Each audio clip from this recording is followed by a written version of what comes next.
ब्राह्मण विरुद्ध मराठा वादाची ठिणगी।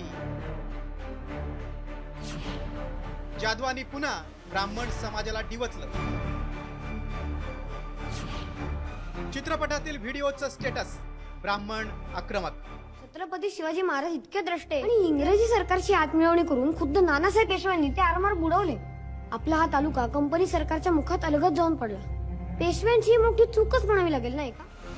ठाकरे सेनेचे आमदार भास्कर जाधव यांच्या व्हॉट्सअप स्टेटस नंतर पुन्हा एकदा ब्राह्मण विरुद्ध मराठा वादाची ठिणगी पडली।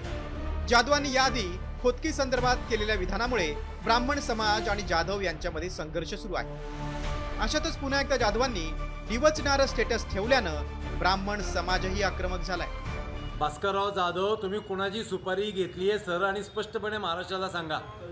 कोणत्या तरी चित्रपटातलं एखादं वाक्य स्टेटस ठेवून तुम्ही महाराष्ट्रात जातीय राजकारण करण्याचा का प्रयत्न करता आहात? वारंवार 5 दिवसाआधी संपलेल्या विषयाला तुम्ही काल परवापासून पुन्हा एकदा चितावणी देत आहात। मूर्खपणाची वक्तव्य करत आहात। काही ना काही स्टेटस ठेवून महाराष्ट्राचा अपमर्द करत आहात। 8 पेशवे आणि 4 शाहू महाराजांमध्ये कधीही कोणतेही वाद झाल्याचा पुरावा तुम्ही आम्हाला दाखवा। जाधवांच्या कोणत्या विधानांमुळे ब्राह्मण विरुद्ध मराठा या वादाची ठिणगी पडली आहे ते पाहूया। मराठ्यांनी जर मनावर घेतलं तर गावामध्ये नक्कीच मराठ्यांना मानणारा वर्ग आहे। ब्राह्मणांपेक्षा मराठ्यांना मानतात। पाताळ यंत्री आहेत ते, एक असला तरी तुम्हाला माहित नाही काय करून गिरमिट लावतो। कालचा माझ्या भाषणाचा रोख हा ग्वाहागर मधल्या बहुसंख्य ब्राह्मण समाजावरच होता। ब्राह्मण समाज म्हणून मला पत्र का दिलं? तुम्ही पक्ष म्हणून पत्र द्यायचं।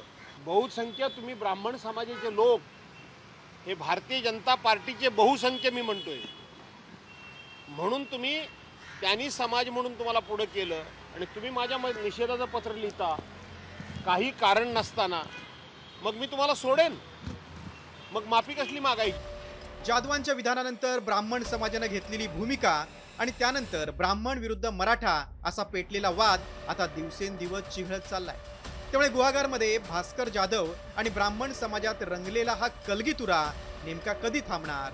कोकणातील मराठी विरुद्ध ब्राह्मण या वादामागे स्थानिक स्वराज्य संस्थांच्या निवडणुका कारणीभूत आहेत का, असाही प्रश्न निर्माण झालाय। ब्युरो रिपोर्ट, साम टीव्ही न्यूज।